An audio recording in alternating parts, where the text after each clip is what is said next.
안녕하십니까. 오늘 저녁에도 이렇게 다시 한번 만나 뵐 수 있게 돼서 하나님 앞에 참 감사한 마음이 있습니다. 정말 제가 이 자리에 설 수 있는 사람이 아닌데 교회가 또 종들이 은혜를 입혀주셔서 이렇게 귀한 하나님의 말씀을 나눌 수 있는 시간을 주셔서 감사합니다. 먼저 말씀을 나누기 전에 제가 성경 말씀 한 구절 읽겠습니다. 히브리서 9장 23절부터 나오는 말씀입니다. 같이 한번 저하고 읽으시겠습니다. 히브리서 9장 23절입니다.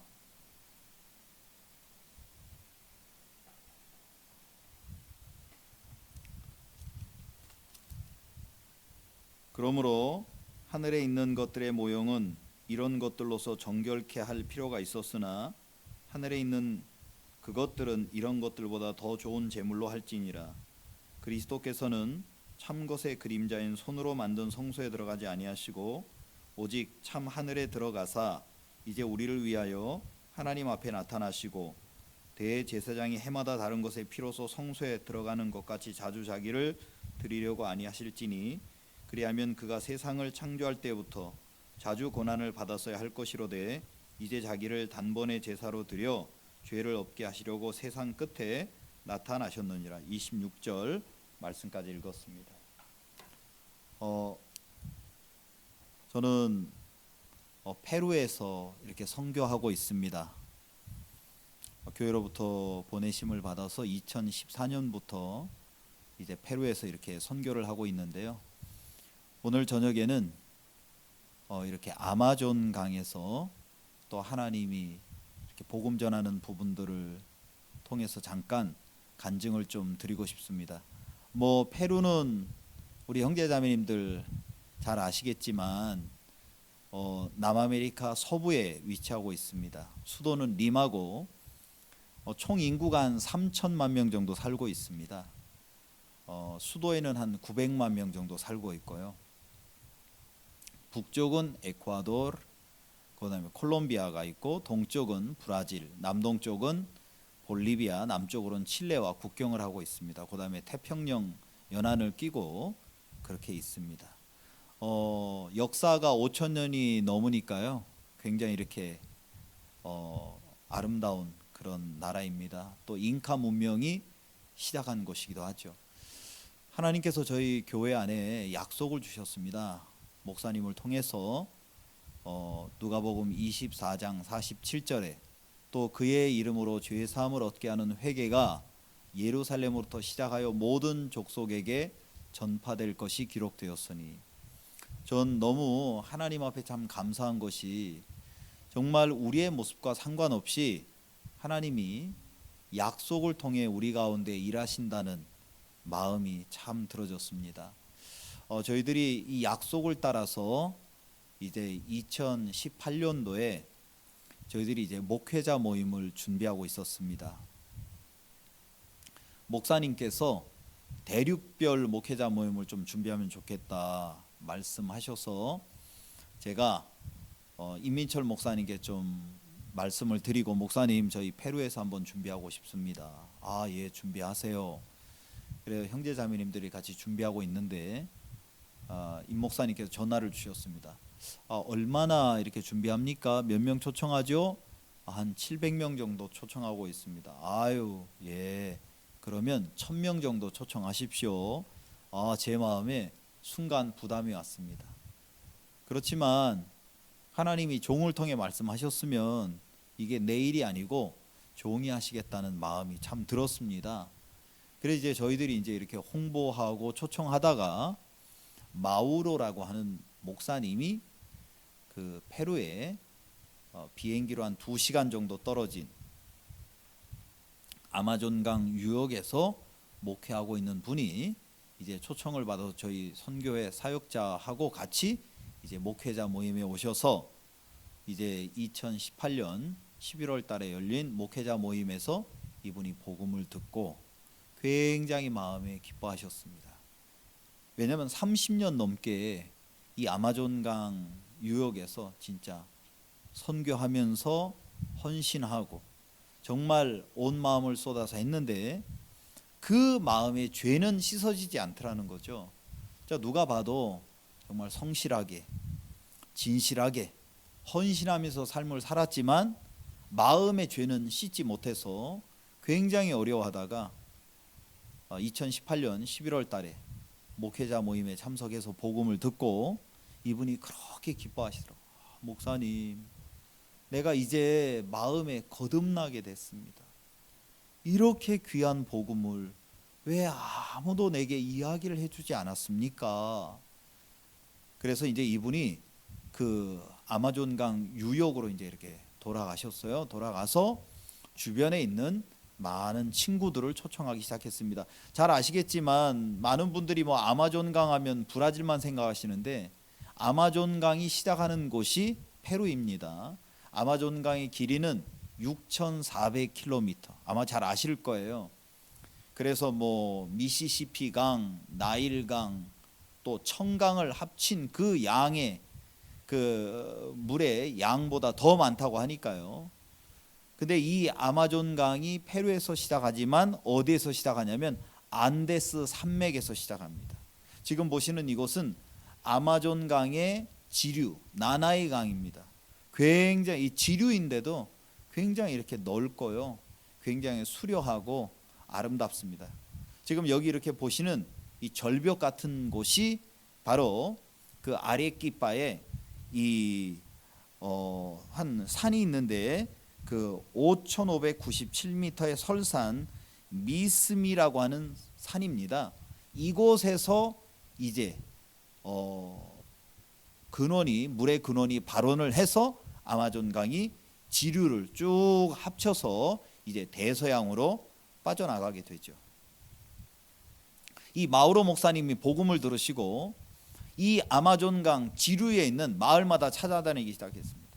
야, 이번에 여기 2019년 1월 달에 여기 우리 이끼토스라고 하는 도시에서 이렇게 목회자 모임이 있다. 그리고 2월 달에 박옥수 목사님이 오신다.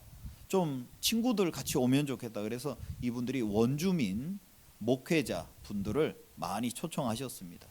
지금 보시고 있는 이 도시는 이끼토스라고 하는 도시인데요. 여기는 19세기에 아주 고무 농업이 아주 발달했을 때 굉장히 많은 양을 이제 대서양을 통해서 이제 유럽으로 많이 송출하고 굉장히 그 무렵에 고무 농업 때문에 발전한 그러한 도시였습니다. 그래서 이분들이 이제 초청을 받아서 박옥수 목사님을 뵙고 싶어서 1월 달에 목회자 모임을 하고 이제 오신 거예요. 이제 이분들이 2019년 1월 달에 제가 이분들하고 같이 만나서 이야기했죠. 목사님, 정말 이렇게 뭐 여러 가지 형편도 있고 하시지만 리마에 꼭 오십시오. 목사님들이 비행기 표를 사시면 제가 사모님들 표를 보내드리겠습니다. 아, 예, 목사님 고맙습니다. 근데 정말 어려우신 가운데, 왜냐하면 이분들은 진짜 아마존 강 안에서 사시는 분들이거든요. 삶도 정말 어려우신데 박옥수 목사님 뵙고 싶으셔서 진짜 이렇게 비행기 표를 사시고 전화를 하셨어요. 목사님, 우리가 비행기 표를 샀습니다. 아, 예, 감사합니다. 그러면 제가 약속한 것처럼 사모님들 비행기 표를 제가 보내드리겠습니다. 오셔서 너무 기뻐하시는 거예요. 정말 이분들이 오셔서 복음을 들으시고 그렇게 기뻐하시고, 목사님 굉장히 바쁘신데 시간 내주셔서 이분들하고 같이 교제해 주시고, 여러분 우리 같이 한 형제로 또 같이 한 지체로 마음껏 복음 전합시다. 그래, 아마존 강에서 이렇게 여러분들이 다녀가시고 난 이후에 귀한 우리가 이렇게 또 교제의 분위기가 만들어져서 지금도 저희들이 이렇게 복음을 전하고 있고 또 말씀을 전하고 있습니다. 그 아마존 이제 강으로 가려면 배를 타야 되잖아요. 보시면 이제 여기 아마존 강에 이렇게 보시면 그 안에서 말하자면 구더기를 먹습니다. 구더기 있죠. 이 구더기가 어디에서 나면 야자나무 안에서 사는 거예요. 그래서 이 원주민들은요, 이 구더기를 키웁니다. 왜냐하면 단백질을 섭취해야 되니까. 그래서 이제 저도 가니까 저한테 그러시더라고요. 목사님, 여기 두 가지 옵션이 있습니다. 이 구더기를 먹는데 생으로 먹겠습니까? 바베큐처럼 구워서 먹겠습니까? 그래 제가 바베큐처럼 구운 걸 먹겠습니다 해서 먹고, 하여튼 뭐 같이 이제 이렇게 또 감사하게 또 즐기고 그렇게 했죠. 그래 이제 이분들하고 같이 배를 타고 이제 그 마을에 이렇게 가는 겁니다. 아마존 강은 보통 강 폭이 넓이가 뭐 수백 미터씩 되죠. 아마존 본류는. 그리고 강 깊이가 건기에는 한 70m, 80m, 우기철에는 120m. 하여튼 뭐 넘는다고 하니까요. 그래갖고 이제 저희들이 한 2, 30명 정도 들어가는 배를 타고 이제 들어가는 겁니다. 왜냐하면 이 지루로 들어가야 되기 때문에 이 굉장히 만약에 배가 크면 이 안쪽으로 조그만 길로 들어갈 수가 없습니다. 여기 보시면 지금 여기 이렇게 녹색으로 되어 있는 게 물풀입니다. 물에서 자란 풀들이, 수초들이 이렇게 우리가 가는 길을 파랗게. 그래 정말 제가 가보니까 야, 참 이런 데도 있구나. 정말 참 이렇게 아름다운 데도 많고요. 정말 복음 때문에 정말 하나님이 이 복음이 이 끝까지 전해주시기를 참 원하신다는 마음이 들었습니다. 그래서 저희들이 이제 그 마을에 이렇게 도착했는데, 이 마을에 도착할 때 이렇게 보니까 사진에도 나와 있지만 몇몇 이제 이렇게 사모님들이 둘러 앉아서 뭐를 막 열심히 씻고 계시는 거예요. 뭘 씻고 있습니까? 닭 요리를 해주려고 닭을 씻고 있는 겁니다. 물론 상수도 없지요. 전기도 없습니다. 그래 이제 제가 가니까 이제 목마르다 하니까 저보고 강을 데려가는 거예요. 강물을 퍼서 이거 마시라는 거예요. 그래서 제가 됐다고 이야기하고, 하여튼 또 이 강물로 끓인 밥으로 밥 먹고 또 같이 이제 식사하고 그렇게 했습니다. 하나님이 은혜를 입혀 주셔서 이제 이분들 교회에 가서 같이 우리가 이렇게 공연도 하고 복음을 전할 수 있는 은혜를 입었습니다. 정말 오래전부터 이제 이렇게 이 교회가 세워지고 또 여러분들이 이렇게 다녀가셨지만 마음에 복음에 참 이렇게 확신은 없으셨습니다. 이분들이 정말 복음을 들으시고 나서 굉장히 마음에 기뻐하시고, 이제 이 마을의 리더들이에요. 리더들이 모여서 정말 어떻게 하면 그리스도로 말미암아 복음을 들을 수 있는지, 정말 그리스도께서 우리를 위해서 하신 일들이 무엇인지, 정말 이분들이 너무 이렇게 마음에 감사하고요. 또 함께 또 김도현 목사님도 같이 또 초청해서 저희들이 그쪽 지역에 있는 또 원주민, 우리 또 이렇게 목회자분들하고 같이 모임도 갖고 또 교제하는 시간을 이렇게 가지면서 정말 하나님이 우리 교회에 허락해 주신 이 약속을 그대로 이루어 나가신다는 마음이 제 마음속에 참 많이 들었습니다. 요즘은 정말 한국이 이렇게 코로나 바이러스 때문에 처음에 이렇게 막 코로나 바이러스가 일어날 때 한국 때문에 굉장히 저희 남미에선 염려를 많이 했죠. 야, 세상에 이런 일이 다 있구나. 아이고 정말 이거 어떻게 하면 좋나. 근데 지금은 저희가 처음에는 염려했다가 지금은 이제 한국을 제일 부러워하는 그런 위치로 지금 됐습니다. 저희 지금 페루에서도 뭐 방역이나 이런 의료 체계가 정말 한국과 따라갈 수 없기 때문에 참 어려운 가운데 있습니다. 그래서 정말 이렇게 한국을 보면 신뢰할 수 있는 나라가 어떤 준비된 것들이 있잖아요. 정말 오래전부터 준비된 마인드, 그 다음에 발달된 학업 능력, 그 다음에 고도의 스펙들, 그리고 의료보험 시스템이나 발달된 인터넷, 그 다음에 또 중요한 빨리빨리 문화가 다 합쳐서 진짜 이렇게 정말 이 어려운 상황인데도 너무 이런 부분들을 진짜 이렇게 해결을 하는 거예요. 정말 이렇게 저희 있는 곳에서도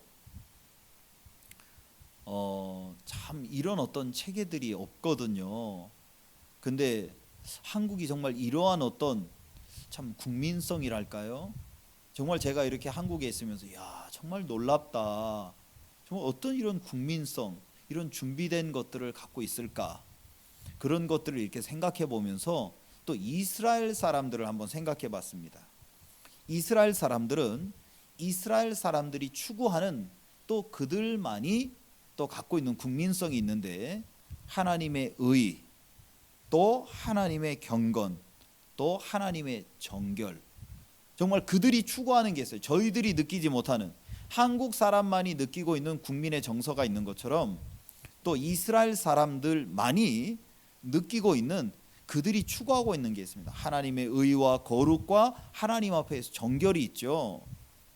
우리가 보통 뭐 이제 뭐 하나님 믿는다 그럼 뭐 교회 다닌다 뭐 이렇게 말씀을 듣는다 이제 이렇게 생각하는데, 정말 하나님을 믿는 유대인들을 이렇게 대하면 우리가 상상하는 것 이상으로 정말 그들의 삶이 단순하면서도 하나님의 의를 찾고 하나님의 거룩을 찾고 하나님 앞에 정말 경건하고 정결한 삶을 찾으려고 애를 쓰고 있는 그런 것들을 제가 참 많이 보게 됐습니다. 그래 제가 한번 그들을 이렇게 생각하다가,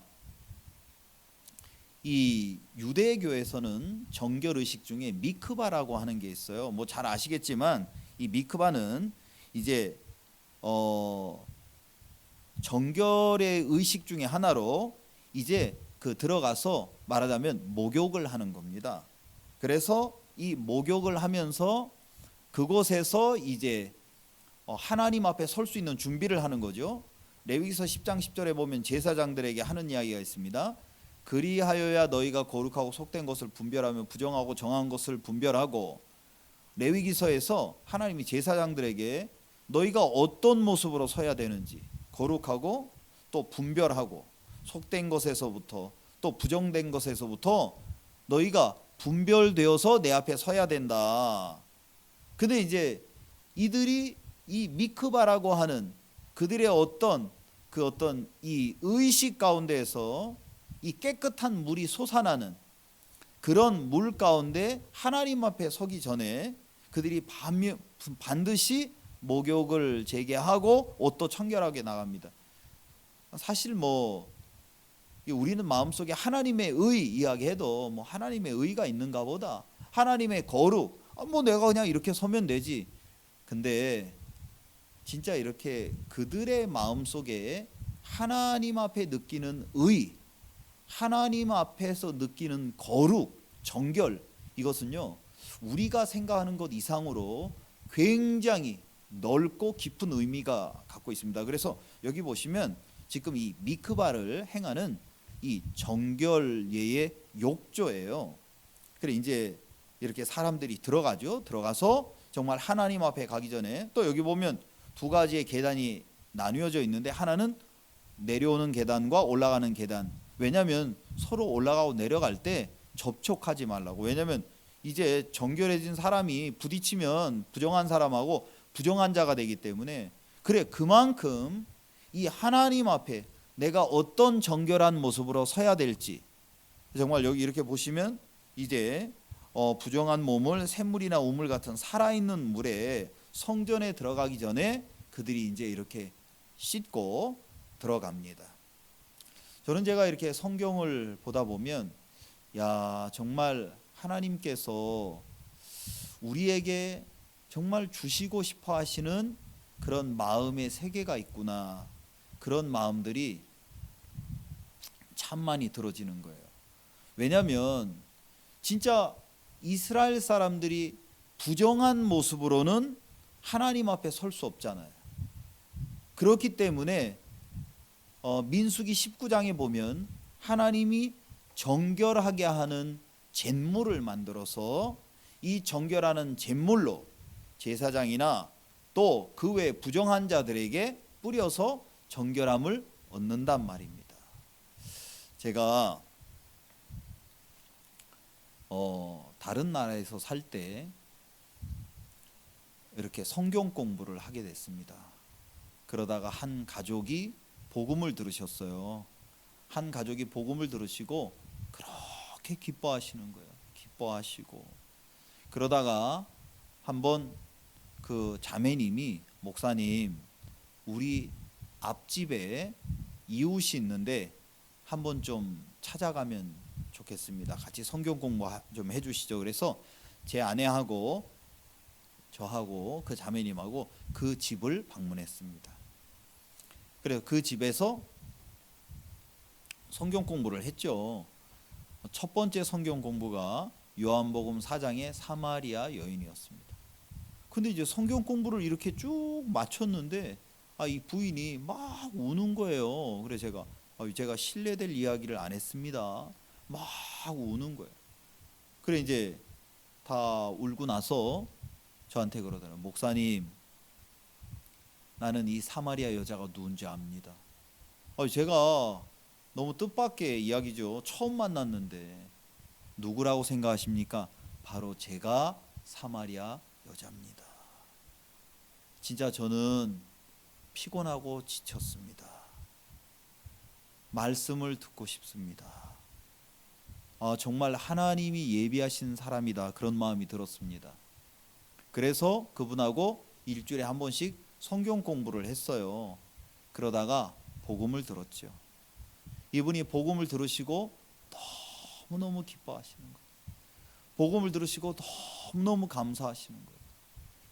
그리고 나서 한 몇 개월쯤 지났나요? 목사님, 우리 남편이 있는데 우리 남편도 이 복음을 들으면 좋겠습니다. 그래서 이제 또 제 아내하고 같이 그 집에 방문했죠. 근데 이제 그 집 거실에 앉아 있는데 이 남편이 거실로 안 나오니까 이제 복음을 들은 이 자매님이 방 안으로 들어가 부부 싸움을 하는 거예요. 막 둘이 부부 싸움하는데 누가 목사를 우리 집에 초청하라고 했어? 막 부부 싸움 하는 거예요. 그래 이제 저는 거실에 앉아 있죠. 거실에 앉아 있는데 이제 그 부인이 이제 자매님이 나오면서 울면서 아유 목사님 우리 남편이 만나기 싫대요. 이제 뭐 알고 싶지도 않대요. 아 그래요? 그럼 제가 갈게요. 근데 가기 전에 인사나 하고 가야 될 거 아니겠습니까? 그래서 이제 제가 그 문을 두드리고 방문에 들어갔죠. 방문에 딱 들어가니까 그 남편이 반바지만 입고 우통은 다 벗고 침대에 이렇게 누워 있는데 아이고 저는 막 온몸에 털이 많은 사람은 처음 봤습니다. 그때 웬 고릴라가 누워 있는 줄 알았습니다. 막 새까맣게 또 거기에다가 자기 아들을 딱 가슴에 얹어갖고 둘이 이제 침대에 이렇게 누워 있는데 혹시 옛날 정글북이라고 하는 포스터 보신 적 있으세요? 그 디즈니에서 나온 그 만화의 포스터에 보니까 똑같은 거예요. 그래 제가 문 열고 들어가니까 이 사람이 깜짝 놀라고 누가 허락했습니까? 내 방에 들어오라고. 아니 내가 가는데 인사는 하고 가야 될 것 같아 갖고 들어왔죠. 에이 나는 알고도 싶지 않으니까 빨리 가요. 내가 다음 주에 또 옵니다. 다음 주에 와서 봅시다. 아이 오지 말아요. 나는 관심 없어요. 이제 그리고 다음 주에 제가 또 갔죠. 또 갔는데 하여튼 또 이 부부가 또 싸우는 거예요. 그래 이 자매님이 방에 들어 여보 목사님 왔는데 좀 나와 보라고. 누가 오라 그러냐. 나는 듣고 싶지도 않은데. 그리고 이 자매님이 또 울길래 아유 울지 마세요. 내가 갈게요. 아유 목사님 죄송합니다. 뭘 미안합니까? 근데 가기 전에 인사는 하고 가야죠. 해갖고 제가 또 그 문 열고 들어갔습니다. 저를 보면서 누가 내 방에 들어오라 그랬냐고. 아니 이렇게 뭘 상식한 사람이 있냐고. 누가 내 방에 들어오. 그래 제가 그랬죠. 아니 가기 전에 인사는 하고 가야지. 근데 다음 주에 내가 또 옵니다. 다음 주에 또 올 테니까 말씀 들으시라고. 아유 듣기 싫으니까 빨리 가요. 그리고 그 다음 주에 또 갔습니다. 그 다음 주에 갔는데 거실에 와서 앉아 있더라고요. 그래서 그분하고 같이 성경 공부를 했어요. 이분이 쭉 말씀을 듣고 다 끝났습니까? 다 끝났습니다. 벌떡 일어나서 들어가더라고요. 나 다음 주에 또 옵니다. 대답도 안 했어요. 근데 그 다음 주에 제가 또 간 거예요. 가니까 거실에 와서 딱 앉아 있더라고요. 제가 그분하고 쭉 성경 말씀을 나누게 되었습니다. 성경 공부가 끝나고 나니까 막 우는 거예요. 목사님, 사실은 내가 문제가 있습니다. 내가 너무너무 마음이 괴로워서 내가 이 세상을 어떻게 살아야 되나 생각이 참 많았습니다. 제 이빨을 보십시오. 제가 올해 나이가 30인데 이빨이 다 흔들립니다.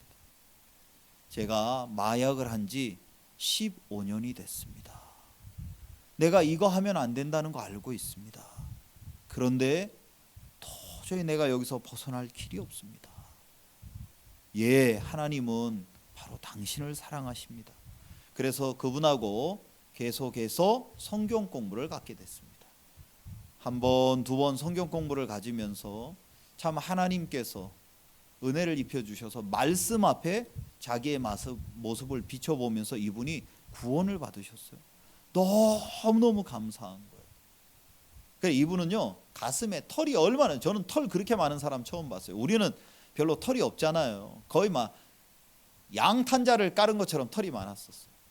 그래갖고 이제 교회를 오면 우리는 보통 이렇게 남방을 입으면 다 단추를 채우잖아요.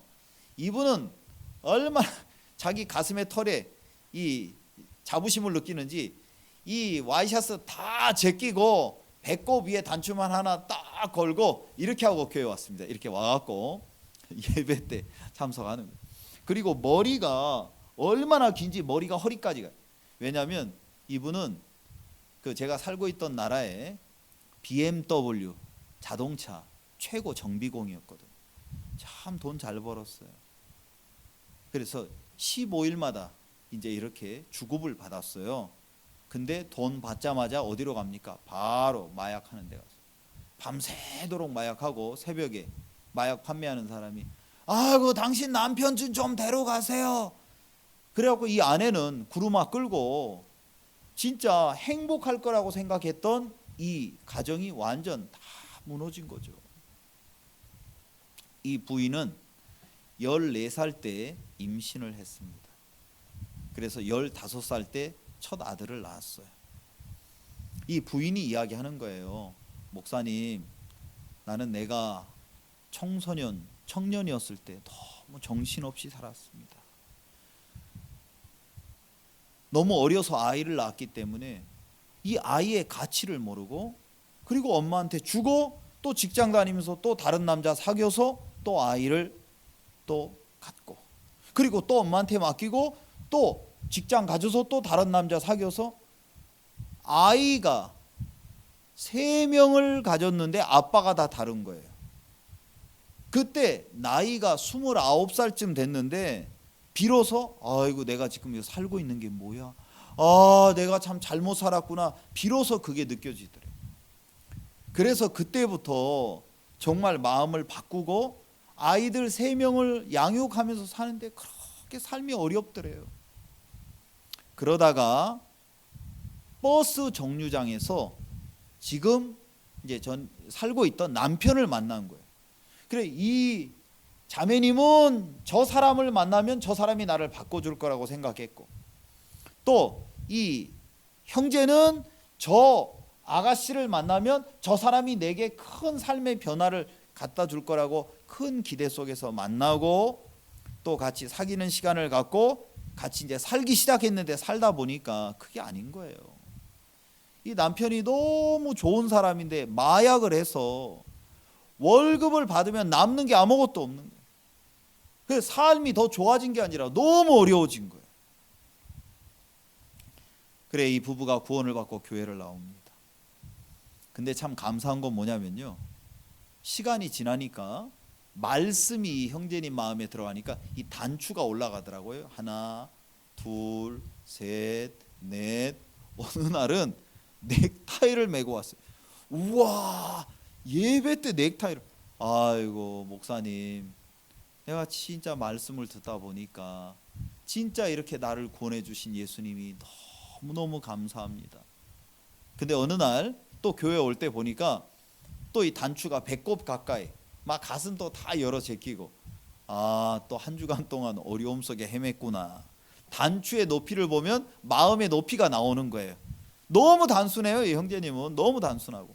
근데 어느 날 제가 다른 나라에 전도 여행을 갔다 왔는데 그 형제하고 비슷한 사람이 딱 저한테 오더니, 목사님 잘 갔다 오셨습니까? 비슷한데. 저예요. 제가 목사님 전도 여행 간 사이에 머리 깎았습니다. 이 형제님은 저한테 뭐라 그러냐면, 목사님, 나는 아내 없어도 살 수 있지만 이 머리가 없으면 난 못 삽니다. 머리카락. 그래갖고 이분은요, 머리를 얼마나 간수를 잘했냐면, 아침에 샤워하고 나면 기름 있잖아요. 좋은 기름으로 머리를 앞쪽으로 해서 쫙 하고, 이 우리 옛날 할머니들 쓰신 찬빛 같은 거 있잖아요. 그걸로 팍팍팍, 얼마나 이 머리에 대한 자부심이 많았는지. 근데 그런 분이 머리를 다 자른 거예요.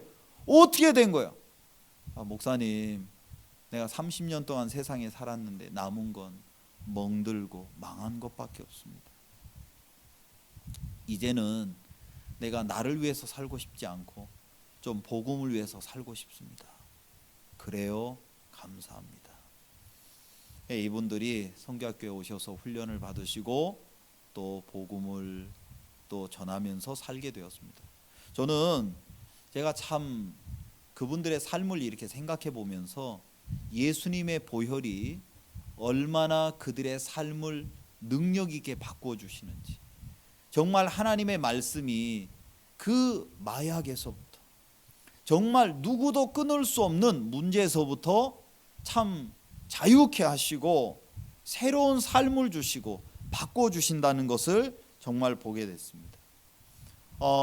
제가 히브리서 말씀드리기 전에 이 민수기 19장에 보시면 이 정결하게 하는 제물에 관한 이야기가 나오는데요, 이스라엘 사람들이 정말 그들이 하나님 앞에 설 때 어떤 모습으로 서야 될지 하나님이 우리에게 말씀하시잖아요.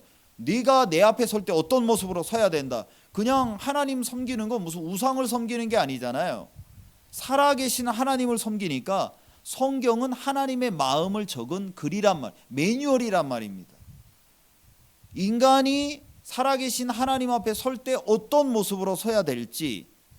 그래서 레위기서에 보시면 레위기서 11장부터 15장까지 보시면 정결한 규례에 대해서 나옵니다. 그냥 아무나 막 서는 거 아니에요. 요즘은 사람들이 사단에게 이렇게 속임을 당해서 뭐 내가 이렇게 그냥 서면 되지, 뭐 내가 이렇게 하면 되지, 뭐 하나님이나 나나 뭐 다를 게 뭐가 있어, 그런 말도 안 되는 소리를 그렇게 사단에게 속아서 하고 있습니다. 그러나 하나님을 알게 되면 하나님이 얼마나 놀라우신 분이고 하나님이 얼마나 정말 대단하신 분인지 알 수가 있습니다. 그래서 레위기서에 보면 또 민수기서에 같이 이야기하시죠. 하나님 앞에 서려면 부정한 자는 안 된다는 거예요. 첫째, 이 부정한 자와 신체적인 접촉이 있으면 안 된다. 이 정결함을 입어야 된다. 또 부정한 새나 또 물고기, 또 부정한 고기를 먹어서도 이것을 먹은 후에 정결함을 입어야 된다. 또 산모가 자식을 낳게 된 이후에 정결한 의식을 통해서 그 다음에 희생제물을 바치고 하나님 앞에 설 수 있다. 또 레위기서 13장 14장에 보시면 이 나병에 걸리고 나서 정결하게 되는 규례를 아주 자세하게 길게 우리에게 설명해 주셨습니다. 정말 다시 한번 말씀드리지만 유대인들이 갖는 어떤 그 감각, 하나님의 의, 하나님의 거룩, 하나님 앞에서 갖게 되는 정결, 이 감각은요 진짜 우리가 느끼지 못하는, 왜냐하면 이게 그들의 삶이고 문화의 일부이기 때문입니다. 그리고 또 레위기서 15장에 보면 유출에서부터 생기는 병이 있잖아요. 그 다음에 또 유출병이 있는 사람과 접촉하는 자마다 부정해진다. 또 부정한 자가 앉았던 것이 다 부정해지기 때문에 정결함을 입어야 된다라고 이야기합니다. 왜냐하면 부정한 가운데 하나님 앞에 서고 이것의 해결을 받지 않으면 너는 끊어진다, 죽는다라고 이야기하는 거예요. 왜냐하면 그분은 거룩하시기 때문입니다. 많은 사람들이 내가 그냥 뭐 마음에 죄가 있어도 이렇게 성실하면 설 수 있지 않나, 내가 마음에 이럴지라도 하면 되지 않겠나. 근데 하나님의 마음은 정말 다릅니다. 그래서 민수기 19장 2절에 보시면 여호와의 명하는 법의 율례를 이제 이르노니 이스라엘 자손에게 일러서 온전하여 흠이 없고 아직 멍에 매지 아니한 붉은 암송아지를 내게로 끌어오게 하고, 하나님이 이스라엘 사람들에게 이야기하시는 거예요. 내가 너희를 위하여 이 부정함에서부터 정결케 해주는 내가 방법을 가르쳐 주겠다. 아직도 흠이 없고 온전하고 멍에 매지 않은 붉은 암송아지를 내게로 끌고 와라. 희생 제물로. 다시 말하면 여기에 나오는 멍에 매지 아니한 온전한 붉은 암송아지는 예수님을 말씀하십니다. 예수님은 이 땅에 우리처럼 사셨지만 죄가 없으신 분입니다. 그리고 그분은 한 번도 죄의 멍에를 메어 보시지 않고 이 붉은 암송아지의 희생처럼 우리를 위하여 십자가에 못 박혀 돌아가셨습니다. 그래서 민수기 19장 3절에 보면 너는 그것을 제사장 엘르아살에게 주고 그는 그것을 진 밖으로 끌어내어 자기 목전에서 잡게 해라. 희생제물로 이것을 잡아라. 그래 이야기하죠. 그래서 이제 이것을 가지고 이제 이 잿물을 가지고 이것을 이제 정결하게 해주는 일을 하는 거예요. 성경은 출애굽기 30장, 레위기 21장, 또 22장에 제사장들의 옷과 성소의 기물들의 잿물을 뿌려서 정결케 합니다. 다시 말하자면 정결케 할 때 그때마다 희생을 하면 이게 굉장히 크거든요. 그래서 하나님이 거의 인스턴트처럼 정말 이 제사장들이나 또 부정한 자들이 시체를 만지거나 또 뼈를 만지거나 이제 그런 자들이 정말 정결함을 입게 하기 위해서 이렇게 주신 거예요. 그래서 레위기서 15장 3절에 31절에도 보시면 너희는 이와 같이 이스라엘 자손으로 그 부정에서 떠나게 하여 그들로 그 가운데 있는 내 장막을 더럽히고 그 부정한 중에서 죽음을 면케 할지니라. 굉장히 중요한 내용입니다. 그래서 이제 이들이 하나님 앞에, 하나님의 종 앞에 나갑니다. 그러면 이제 민수기서 19장 17절부터 18절에 보시면 그 부정한 자를 위하여 죄를 깨끗하게 하려고 불사른 재를 취하여 흐르는 물과 함께 그릇에 담고 정한 자가 우슬초를 취하여 그 물을 찍어서 장막과 그 모든 기구와 거기 있는 사람들에게 뿌리고 또 뼈나 죽임을 당한 자나 시체나 무덤을 만진 자에게 뿌리되. 그냥 정결해지는 거 아닙니다. 그냥 용서해 주세요 이렇게 해서 정결해지는 거 아닙니다. 구약에 보면 죄를 사함받을 때 희생 제물을 드려야 하는 것입니다. 그냥 요즘에 사람들은 죄를 사함받을 때 내가 용서를 구하면 하나님은 사랑이시기 때문에 나를 용서해 주심. 예, 하나님이 사랑이십니다. 그러나 용서로 죄를 사함받는 건 아닙니다. 죄를 사함받으려면 죄 사함의 값을 지불해야 되는 것처럼 정결함을 얻는 것도 그냥 내가 바꾸겠습니다, 내가 이렇게 하겠습니다, 그렇게 해서 절대 정결함을 얻는 것이 아니라 이 정결하게 하는 잿물, 이 붉은 암송아지가 희생되어져서 백향목과 또 우슬초와 붉은 실이 함께 태워진 이것을 가지고 이제 재를 만들어서 이 재로 정말 뿌려졌을 때 정결함을 얻는다 하고 하나님이 우리에게 약속을 주신 거예요. 이것은 우리가 그렇게 만들어서 되는 것이 아니라 하나님이 우리에게 주신 약속이란 말입니다. 잘 아시겠지만 성경에 보면 레바논의 백향목이 나오잖아요. 유대인들은 그들의 전설에서 뭐라고 이야기하냐면 아담이 에덴 동산을 쫓겨날 때 그들이 3가지 묘목을 들고 나왔답니다. 이제 유대인의 전설에서 이야기하는 겁니다. 첫째는 백향목, 두 번째는 올리브 나무, 그 다음에 세 번째는 포도나무였다는 거예요. 이제 그들의 전설 속에서 이제 이야기하는 거예요. 왜 하나님이 이 붉은 암송아지와 태울 때 백향목을 같이 태우라고 이야기했냐면, 잘 아시겠지만 백향목은요 레바논의 1500m 이상에서 고산에서 자라고 곧게 높게 자랍니다. 그 다음에 이 성전에 건축된 나무고 고급 자재죠. 이게 잘 썩지가 않습니다. 그래서 이 백향목의 어떤 이렇게 그 그림자는 첫째 최고의 것, 두 번째 영원한 것, 최고와 영원에 대한 의미가 있죠. 근데 하나님이 우슬초도 같이 태우라는 거예요. 우슬초는 지나가다라는 뜻입니다. 이것은 유대 성스러운 향초지요. 정결의식과 유월절과 깊은 관계가 있습니다.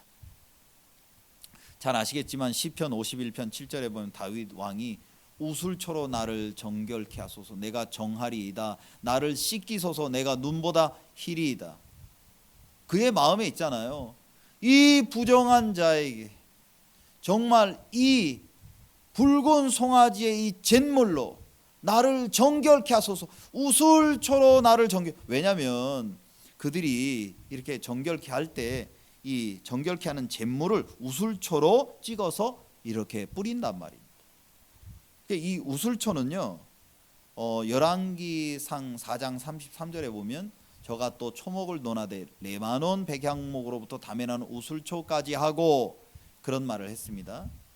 그래서 이들이 하나님 앞에 제사를 드리게 될 때 제사장이 붉은 암송아지를 준비하고 진 밖에 나가서 이제 짐승을 잡지요. 그래서 그의 가죽과 고기, 피와 배설물을 다 태워버립니다. 근데 태워버릴 때 무엇과 같이 태워요? 우슬초와 백향목과 홍색실. 백향목과 우슬초는 뭘 말합니까? 영원함을 말합니다.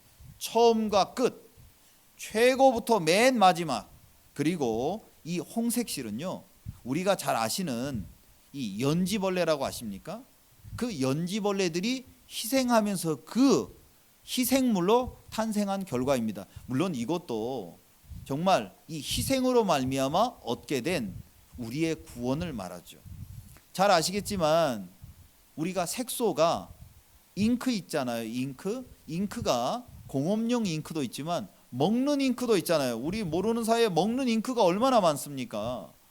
그 중에 하나가 연지벌레가 생산해낸, 여러분 잘 아시죠? 그 이렇게 보시면은 그 딸기 우유에 나오는 붉은 우유 보신 적 있어요? 붉은 우유가 어디 있습니까? 우유가 다 하얗지. 근데 그 분홍색 우유 있잖아요. 거기에 색소를 탄 거예요. 이 선인장에서 나오는 이 기생하는 이 벌레입니다. 이건 천연 연료예요. 그래서 요 벌레들을 이렇게 꼭 누르면 이제 연지벌레에서 붉은 색이 나옵니다. 그 붉은 연지벌레의 희생으로 이렇게 색을 물들여서 같이 태웁니다. 이것은 우리를 위해서 희생하신 예수 그리스도를 말합니다. 저는 제가 이렇게 히브리서 9장 13절을 보시면요, 히브리서 9장 13절에 염소와 황소의 피와 및 암송아지의 재로 부정한 자에게 뿌려 그 육체를 정결케 하여 거룩케 하거든이란 말씀이 있습니다.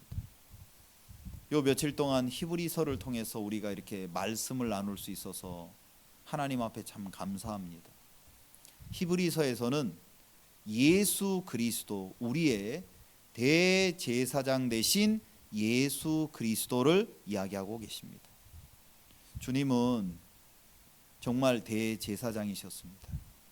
그리고 정말 그림자의 실체셨고 최고의 것으로 우리에게 다가오셨습니다.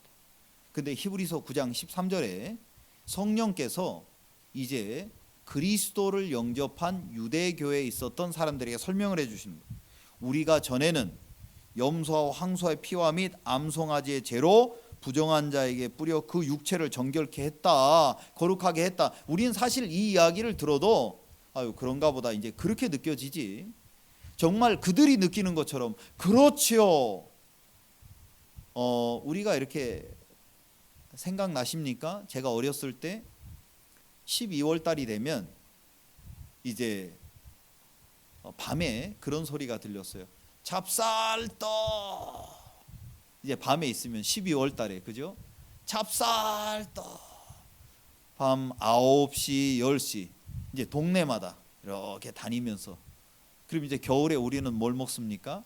찹쌀떡하고 이제 동치미를 또 한 사발 이렇게 드시죠. 그게 우리의 정서처럼 유대인들이 이야기를 들었을 때, 그렇지요, 바로 이 암송아지의 재로 부정한 자에게 뿌려 육체가 정결케 되어집니다. 19절에 보시면 모세가 율법대로 모든 계명을 온 백성에게 말한 후에 송아지와 염소의 피와 및 붉은 물과 양털과 우슬초를 취하여 그 책과 온 백성에게 뿌려, 그래서 이 백성들에게 뿌리게 되었을 때 이들이 정결함을 입는단 말입니다. 이 정결함을 입는데 결국 이 모든 그림자는 누굽니까? 우리의 모든 죄를 정결케 하기 위하여 이 땅에 오신 예수님이시라는 것입니다. 정말 그분은 하나님의 어린 양으로 이 땅에 오셔서 바로 우리를 위하여, 우리 때문에 조롱을 당하시고 우리의 모든 죄를 그분은 담당하시고 십자가에서 모든 피를 흘리셔서 바로 우리를 위하여 그분은 돌아가셨습니다. 그분은 요한복음 19장 30절에서 예수께서 신포도주를 받으신 후에 가라사대 다 이루었다 하시고 머리를 숙이시고 영원히 돌아가시니라. 정말 이분이 십자가에서 돌아가실 때 맨 마지막에 하신 말씀, 다 이루었다. 다 이루었다는 그리스어로 내가 다 완벽하게 갚았다, 내가 완벽하게 지불했다라는 뜻입니다. 주님은 정말 그분이 십자가에 돌아가셨을 때 하나님의 어린 양으로 우리를 위하여 희생하셨을 뿐만 아니라 또 우리 주님께서는 정말 하나님이 세우신 멜기세덱의 반차를 따른 대제사장으로 바로 하나님의 영원한 성전에 들어가셔서 그 속죄소 위에 어린 양의 그 희생양의 피를 완전히 뿌리셨다는 겁니다. 그래서 히브리서 9장 11절 12절에 보시면 그리스도께서 장래 좋은 일의 대제사장으로 오사 손으로 짓지 아니한 곧 이 창조에 속하지 아니한 더 크고 온전한 장막으로 말미암아 송아지의 피로 아니하고 오직 자기 피로 영원한 속죄를 이루사 단번에 성소에 들어갔다고 이야기하십니다. 저는 이 말씀이 너무 좋은 거예요.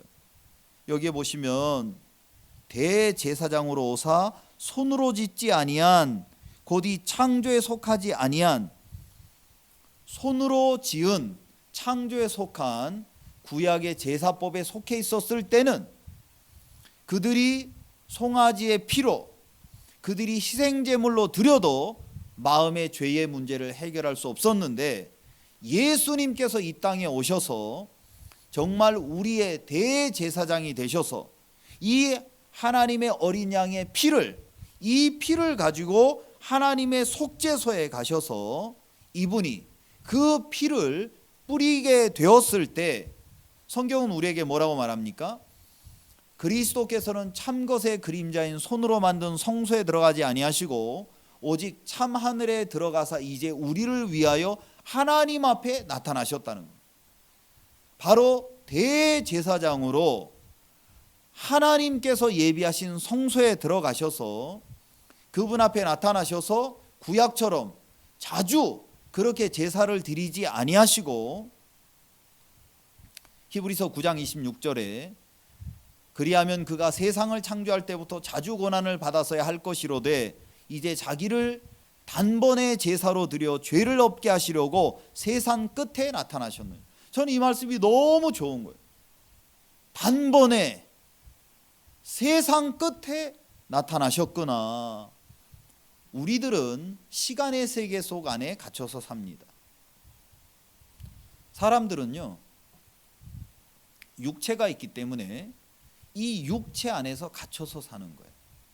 근데 문제는 사람들이 하나님의 시계도 사람의 시계처럼 그 시간계를 그렇게 생각한다는 것입니다. 이 땅에서 있는 시간계가 있고 하늘에 있는 영원한 시간계가 있습니다. 땅에 있는 재물이 있고 구약 시대 때 그림자가 있고 실체가 있습니다. 하늘에 재물이 있죠. 바로 어린 양 대신 예수 그리스도.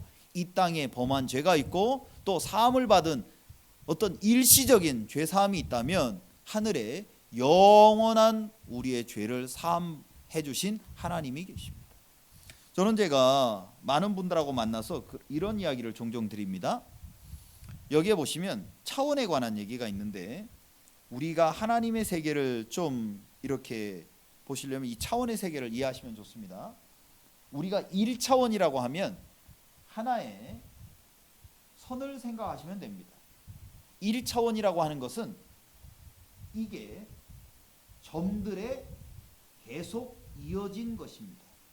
1차원은 하나의 점입니다. 2차원은 평면의 세계입니다. 그래서 2차원의 세계 속에 들어가시면 어떤 물체든지 2차원의 세계 속에선 어떻게 해석이 되어지냐면 2차원에 들어가시면 모든 게 평면으로 보입니다. 우리가 3차원의 세계, 공간과 시간의 세계 속에, 공간의 세계 속에 있기 때문에 이것이 입체로 보이죠. 2차원의 세계에 들어가면 2차원의 세계에서는 평면의 세계이기 때문에 어떻게 이해를 하고 느껴지냐면 이게 한 평면에 부딪혀진 이것만 느껴진다는 거예요. 이게 2차원입니다. 근데 하나님은 우리 인간들을 어디에서 살게 해주셨냐면 3차원의 세계 속에서. 우리는 시간과 공간의 세계 속에서 살고 있습니다. 그래서 이 시간과 공간의 세계 속에서 살고 있기 때문에 이 물체들이 이것이 입체로 보이고 내가 이 안에서 삶의 공간을 만들면서 살 수 있습니다. 근데 인간이 3차원의 공간 속에서 살고 있는 동안 유한적인 삶을 삽니다. 우리는 이 시간 안에, 유한적인 시간 안에, 유한적인 공간 안에서 태어나서 살고 죽습니다. 그게 인생입니다. 그런데 4차원의 세계가 있습니다. 3차원은 모든 것이 유한적입니다. 그러나 4차원의 세계는 시간과 공간에 제약을 받지 않습니다. 그것이 하나님의 세계입니다. 하나님이 우리에게 주시기 원하는 세계. 그래서 여기에 보시면 4차원에 속한 세계는 3차원의 세계를 볼 수 있지만 3차원에 속해 있는 세계에서는 4차원을 볼 수 없죠. 너무 어렵습니까? 아이고, 내가 오늘 뭐 말씀 들으러 왔는데 무슨 뭐 굉장히 어려운 뭐 과학 시간도 아니고 이거 참 이해 안 되시면 그냥 들으시면 됩니다. 언젠가 이해가 됩니다. 한 가지 분명한 건 하나님의 시간은 영원하기 때문에 그 영원한 시계에서는 현재밖에 없습니다. 3차원의 공간 안에서는 이게 유한적인 시계이기 때문에 과거와 현재와 미래가 나눠지지만 하나님의 시계는 영원한 시계이기 때문에 이것이 현재밖에 없는 거예요. 그래서 우리가 지금 볼 때 예수님이 2000년 전에 십자가에 못 박히셨지만 하나님이 보실 때는 현재로 느끼신단 말이에요. 왜냐하면 그분은 영원계에 계시기 때문에. 혹시 여러분 영화 중에 인터스텔라라고 하는 영화를 보신 적 있나요? 그 인터스텔라의 영화 감독이 다루고 싶은 주제가 있죠. 시간은 과연 무엇인가? 그는 그 주제를 좀 다루고 싶었습니다. 이 영화 가운데 보면 맨 마지막 그 장면에 그 주인공 그 쿠퍼가 이제 블랙홀을 타고 이제 돌아오죠. 돌아와서 그 딸을 만나는 얘기가 나옵니다. 근데 다른 시간의 공간 속에 갇히는 이야기가 나옵니다. 그래, 여기 이 장면에 보시면 아버지가 여기 있어요. 딸이 여기 있습니다. 이 아버지는 다른 시간계 공간 안에 있는 거예요. 다른 시간계 공간 안에서 4차원의 공간에서 이 딸을 바라봅니다. 이거 이제 제가 이렇게 설명을 해드리기 위해서 하는 겁니다. 그래서 여기에 보시면 이 아버지가 시간의 장벽 너머로 딸을 본단 말입니다. 그래서 머피! 근데 딸은 그걸 볼 수 없어요. 이 아버지는 다른 시간의 공간, 이 다른 시간의 공간에서 보고 있기 때문에 이 딸을 볼 수 있지만 딸은 아버지를 볼 수 없습니다. 저는 제가 성경을 보면요, 하나님이 당신의 종들을 부르시는 걸 보았습니다. 아브라함을 부르시고 다윗을 부르시고 이사야를 부르셔서 3차원의 세계에 속해 있는 그들을 끄집어내셨어요. 4차원의 세계, 하나님의 시간대에서 보여주시는 거예요. 그들이, 아브라함이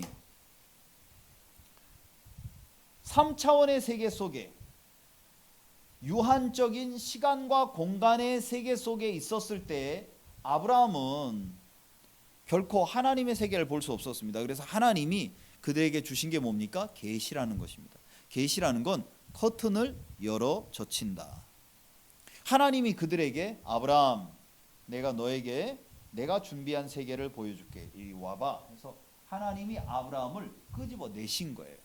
그래서 하나님의 시간계로 보니까 그리스도가 오시는군요. 그렇지, 바로 그리스도가 올 거야. 그는 그걸 믿었단 말입니다. 그는 3차원의 세계에 있었을 때 그는 자기에게 제한된 시간밖에 볼 수 없었지만 하나님이 믿음으로 그를 끄집어내셨어요. 아브라함만 그랬습니까? 하나님이 다윗을 끄집어내셨어요. 이리 나와 봐. 그래서 다윗이 거의 두 눈으로 그리스도를 그리듯이 바로 쓴 글이 시편입니다. 여러분, 다윗은 왕이었지만 대선지자였습니다. 정말 예수 그리스도의 모습을 보시길 원하십니까? 그럼 시편을 읽어보십시오. 시편엔 거의 연필로 스케치를 하듯이 그리스도의 모습을 상세하게 담아둔 놀라운 글입니다. 하나님은 이사야를 부르셨습니다. 이사야, 이리 나와봐. 이사야가 나와서 하나님이 하나님의 세계 속에서 그리스도를 보여주니까, 그래서 이사야서 53장을 기록한 거죠. 그들은 자기의 세계를 벗어나서 하나님의 세계 속에서 바라볼 때, 하나님의 세계 속에서 볼 때 무엇이 나왔습니까? 영원하게 단번에 모든 죄를 완벽하게 씻어 놓으셨구나. 그분들은 하나님이 예비하신 것들을 보았단 말입니다. 로마서 3장 24절에 그리스도 예수 안에 있는 구속으로 말미암아 하나님의 은혜로 값없이 의롭다 하심을 얻은 자 되었느니라. 우리는요, 오신 예수님을 보고, 그들은 오실 예수님을 보면서 내가 그리스도로 말미암아, 내가 그분의 구속으로 말미암아 의롭다 하심을 얻었구나. 그렇게 그들은 구약 시대 때 믿음으로 의롭다 하심을 얻었습니다. 곧 이때 자기의 의로우심을 나타내사 자기도 의로우시며 또한 예수 믿는 자를 의롭다 하려 하십니다. 어떤 분들은 내가 죄인이지, 내가 그래도 수고해야지, 내가 어떻게 이렇게 의로워질 수 있나요? 하고 자기가 보는 관점을 이야기합니다. 신앙은 나의 관점을 버리고 주님의 관점을 받아들이시는 겁니다. 로마서 3장 28절에 그러므로 사람이 의롭다 하심을 얻은 것은 율법의 행위에 있지 않고 믿음으로 되는 줄 우리가 인정합니다. 사람이 무엇으로 의로워진다고 합니까? 율법의 행위. 내가 좀 더 성실해야 되는 게 아닙니다. 내가 좀 더 진실해져야 되는 게 아닙니다. 내가 좀 더 무엇을 해야 되는 것이 아닙니다. 먼저 내가 할 수 없는 자라는 걸 발견하시고 내 안에 더러운 악밖에 없는 것을 인정하시고 정말 나를 위해 죽기까지 사랑하신 그분을 믿음으로 받아들이시는 것입니다. 성경은 우리에게 말씀하십니다. 예수는 우리 범죄함을 위하여 내어줌이 되고 또한 우리를 의롭다 하심을 위하여 살아나셨다. 왜 예수님이 부활하셨죠? 많은 분들이 부활절을 기념했습니다. 왜 부활하셨습니까? 우리를 의롭다 하심을 위하여, 우리에게 증표를 주기 위해서 부활하셨어요. 근데 많은 분들은 내가 아직도 죄인이죠, 내가 어떻게 의롭습니까? 그것은 하나님이 보시기에 정말 잘못된 마음. 하나님은 우리에게 뭐라고 말합니까? 로마서 5장 1절에 믿음으로 의롭다 하심을 얻었다는 겁니다. 주 예수 그리스도로 말미암아 하나님으로 더불어 화평을 누리자. 많은 분들이 화평을 누립니다. 내가 무엇을 했기 때문에, 내가 무엇을 이루었기 때문에 아닙니다. 우린 무엇 때문에 화평을 누립니까? 주 예수 그리스도로 말미암아. 저는 정말 허물이 참 많은 사람입니다. 저는 정말 은혜가 아니면 이 자리에 설 수 없는 그런 사람입니다. 정말 교회가, 종들이 정말 이끌어 주시지 않았다면 정말 저는 설 수 없는 그런 사람입니다. 저는 2012년도에 정말 내가 여기까지 사역을 할 수밖에 없구나, 제 마음에 정말 한계가 왔어요. 저는 잘하려고 굉장히 많이 애를 썼습니다. 그럼 잘해야지, 못하면 되나, 이런 정말 참 정신 나간 마음을 갖고 살았습니다. 저는 그게 뭐가 잘못된 줄 몰랐습니다. 잘해야지, 못하면 되나? 근데 하나님이 저에게 가르쳐 주셨습니다. 넌 잘할 수 없잖아. 너는 정말 할 수 없잖아. 예, 하나님, 저는 정말 제가 할 수 없습니다. 그러면서 교회를 통해서 정말 기다려 주시고, 교회를 통해서 저를 사랑해 주시는 주님의 마음을 보았습니다. 그러면서 내가 어때야 되는 게 중요한 게 아니라 하나님의 마음이 어떠신지, 나를 죽기까지 사랑해 주신 그 예수님의 마음이 어떠신지, 저는 내 모습으로 서는 것이 아니라 주 예수 그리스도로 말미암아 설 수 있다는 게 너무 감사해요. 저는 정말 너무 부족하고 허물이 많은 사람입니다. 그런데 이 교회 가운데에서, 또 정말 사랑하는 페루에서 정말 이렇게 복음을 전할 수 있다는 게 너무 감사하고요. 정말 이번에도 여러 명의 우리 학생들이, 이렇게 해외 자원 봉사자들이 페루에 왔습니다. 너무너무 감사하고 그들하고 지내는 것이 너무 고맙고, 정말 우리로 말미암아 되어지는 게 아니죠. 한 사람의 순종치 아니함으로 많은 사람이 죄인 된 것 같이 한 사람의 순종하심으로 많은 사람이 의인이 된다. 너로 말미암아 된 것이 아니다. 성경은 우리에게 말씀하십니다. 전에 악한 행실로 멀리 떠나 마음으로 원수가 되었던 너희를 이제는 그의 육체의 죽음으로 말미암아 화목해 하사 너희를 거룩하고 흠없고 책망할 것이 없는 자로 그 앞에 세우고자 하셨습니다. 하나님은 우리에게 말씀하십니다. 너는 거룩한 사람이야. 너는 흠이 없어. 너는 책망할 것이 없는 사람이야. 무엇 때문에? 그의 육체의 죽으심으로 말미암아 우리는 화목해 되었습니다. 정말 우리가 하나님 앞에 설 수 있는 조건이 딱 하나입니다. 그분의 희생, 그의 부활하심입니다. 저는 이번에 이런 귀한 기회를 주셔서 너무 감사드리고요. 정말 저희가 해외에 있지만 저희는 우리 한국 교회의 열매일 뿐입니다. 정말 저희들을 위해서 잊지 마시고 기도해 주십시오. 선교사들에게 있어서 가장 큰 후원은 기도입니다. 정말 종들의 기도가 계시지 않았다라면, 교회의 기도와 후원이 계시지 않았더라면 저희 선교사들은 아무것도 아닙니다. 다만 교회의 열매일 뿐이고 여러분들의 기도의 열매일 뿐입니다. 정말 이번에도 히브리서를 통해서 정말 우리를 죽기까지 사랑해 주신 예수님, 또 대제사장으로 오셔서 우리의 중보자가 되셔서 나의 허물을 감당하신 주님을 생각하는 시간들이 너무 행복하고 감사했습니다. 다시 한번 하나님께 감사드리고, 정말 기회가 되어지시면 정말 저희들 잊지 마시고 페루에 꼭 한번 와주십시오. 정말 오셔서 또 정말 이렇게 다른 대륙에 있지만 같은 마음으로 교회를 사랑하고 우리 박옥수 목사님과 사모님을 사랑하는 지체들이 여기에도 같이 있습니다. 또 여러분들을 사랑하는 같은 하나님의 마음을 갖고 있는 정말 우리 페루에 또 많은 형제자매님들이 계십니다. 꼭 잊지 마시고 방문해 주셔서 정말 우리 사랑하는 형제자매님들의 귀한 간증 정말 들려주시고, 그런 한국 교회 우리 마음이, 우리 페루 마음, 형제 자매님들 마음, 교회 마음에도 구석구석 전달되어져서 우리의 마음이 아니라 교회의 마음으로 마음껏 함께 주님 오실 때까지 정말 복음을 전하는 그러한 지체가 되고 싶습니다. 감사드립니다. 제가 기도드리고 마치겠습니다. 하나님 아버지, 참 감사합니다. 하나님의 은혜가 아니면 이 자리에 설 수 없는 사람인데 교회와 종들의 긍휼로 이곳에 이렇게 서서 주님이 우리를 위해서 사랑하신 일들을 나눌 수 있었습니다. 주님이 홀로 영광을 받으시고, 주님은 어린 양으로만 오신 것이 아니라 대제사장으로 오셔서 우리의 허물과 연약함을 담당하시고 우리가 당신의 은혜의 보좌 앞에 담대히 설 수 있도록 인도하신 것을 인해 감사합니다. 주님이 홀로 영광을 받으시옵소서. 우리에게 이 귀한 교회와 종들과 사랑하는 지체들을 주심을 감사합니다. 주님이 홀로 영광 받으시옵소서. 우리 주 예수님의 이름으로 기도했습니다. 정말 하나님 앞에 감사드립니다. 고맙습니다.